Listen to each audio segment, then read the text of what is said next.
முதலாம் ராஜராஜ சோழனுக்கு திருமுறை கண்ட சோழன் என்ற சிறப்பு பட்டம் உண்டு. இது எதனால் ஏற்பட்டது?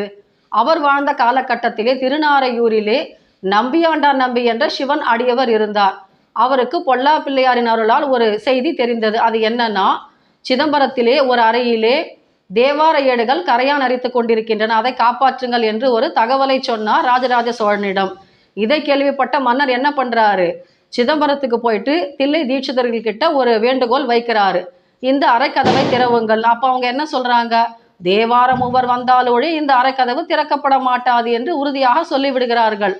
அப்போ முதலாம் ராஜராஜ சோழன் என்ன செய்கிறாரு, தேவார மூவர் திருஞான சம்பந்தமூர்த்தி, திருநாவுக்கரசு பெருமான், சுந்தரமூர்த்தி நாயனாருடைய கற்சிலைகளை வடித்து அதை திருவுதி விழா எழுந்தருளச் செய்து கொண்டு வந்து நிறுத்துகிறார் அந்த அறைக்கதவின் முன்னாடி.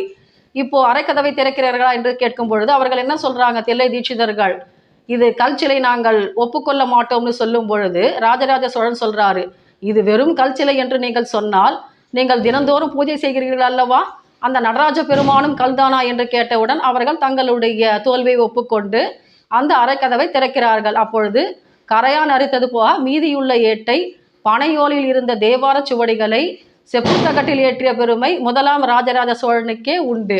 இப்பொழுது நாம் பாடுகிறோம் அல்லவா தேவார பாடல்கள், அதை நமக்கு கொடுத்தவர் முதலாம் ராஜராஜ சோழன். ஏன்னா கரையான் அரித்ததிலிருந்து மீட்டு செப்பு பட்டயத்தில் ஏற்றினார் அல்லவா, அதனால் அவருக்கு திருமுறை கண்ட சோழன் என்ற சிறப்பு பட்டம் உண்டு.